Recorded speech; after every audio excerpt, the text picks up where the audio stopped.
அனைவருக்கும் வணக்கம். வாழ்க வளமுடன். நான் உங்கள் பாலசுப்ரமணி. நம்ம இன்னைக்கு பார்க்குற தலைப்பு என்ன அப்படின்னு பார்த்தோம்னா, எதிரிகள் தொல்லை விலக நம்ம என்ன செய்யலாம். அதாவது நம்ம கம்முனே போனாலும் நம்ம எதிரிகள் கம்முன்னு இருக்க மாட்டானுங்க. உங்களுக்கு ஏதோ ஒன்று பண்ணிக்கிட்டே இருப்பானுங்க. அவனுங்க தொல்லையிலிருந்து முதல்ல விடுபடணும். நம்ம முதல்ல ரிலாக்ஸாக நம்மளுடைய வேலைகளை பார்க்கணும் அப்படின்னு நினச்சிங்க அப்படின்னா, செவ்வாய்க்கிழமை தோறும் நீங்கள் குங்குமம் தானம் செய்யலாம். குங்குமம் தானம்னா உங்களுக்கு அருகில் உள்ள கோயில் அல்லது கொஞ்சம் தூரமான கோயிலுக்கு போகிறீங்க அப்படின்னாலும் செய்யலாம்.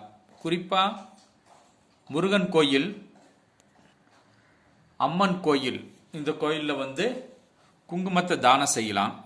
மற்ற கோயிலையும் செய்யலாம். ஒரு விநாயகர் கோயில் தான் இருக்குது சிம்பிளாக எங்கள் ஊரில் அப்படின்னாலும் அதுக்கு குங்கும தானம் செய்யலாம். குறிப்பாக அம்மன் கோயில், முருகன் கோயிலுக்கு குங்குமம் தானம் செய்யுங்க. உங்களுடைய எதிரி அவனே கொஞ்சம் கொஞ்சமாக ஒதுங்கிக்குவியான். இதனை கடைபிடித்து பாருங்கள். வாழ்க வளமுடன். நன்றி, வணக்கம்.